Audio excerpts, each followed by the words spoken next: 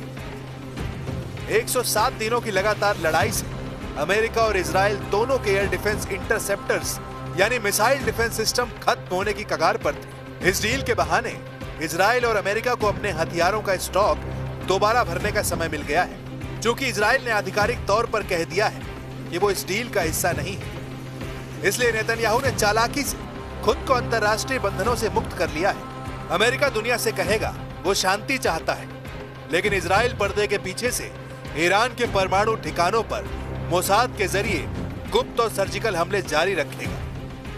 Israel cease fire के आधिकारिक रूप से लागू होने से पहले हिजबुल्ला और ईरान के शीर्ष कमांडरों को चुन चुन कर निशाना बनाने की नीति जारी रखेगा, ताकि समझौते के वक्त उसकी स्थिति कमजोर न रहे।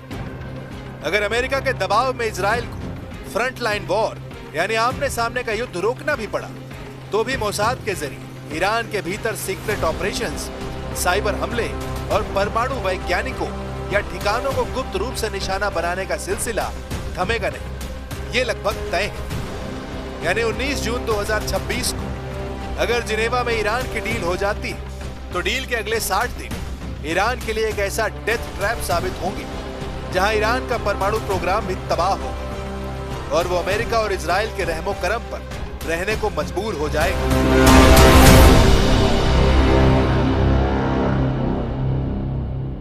There is no doubt that this agreement is seen as very bad by the majority of the Israeli public. It will definitely damage Netanyahu's standing as somebody who is extremely skilled in both negotiations and relations with the Americans and security, because from both perspectives, things are not looking good. Netanyahu की सरकार में शामिल बेनज़ीर जैसे कट्टरपंथी नेता इस cease fire के खिलाफ सरकार गिराने तक की धमकी दे सकते हैं। नेतन्याहू का पूरा जोर अब ये रहेगा कि वो ट्रंप से इस बात की लिखित गारंटी लें कि अगले 60 दिनों में अगर ईरान ने परमाणु संवर्धन बंद नहीं किया तो अमेरिका दोबारा ईरान पर प्रतिबंध लगाएगा। अब ऐसी स्थिति में देखना होगा क्या डील ईरान की जीत साबित होगी या फिर ट्रंप की ऐसी गहरी चाल जो हमेशा के लिए ईरान को तबाह और बर्बाद कर देगी।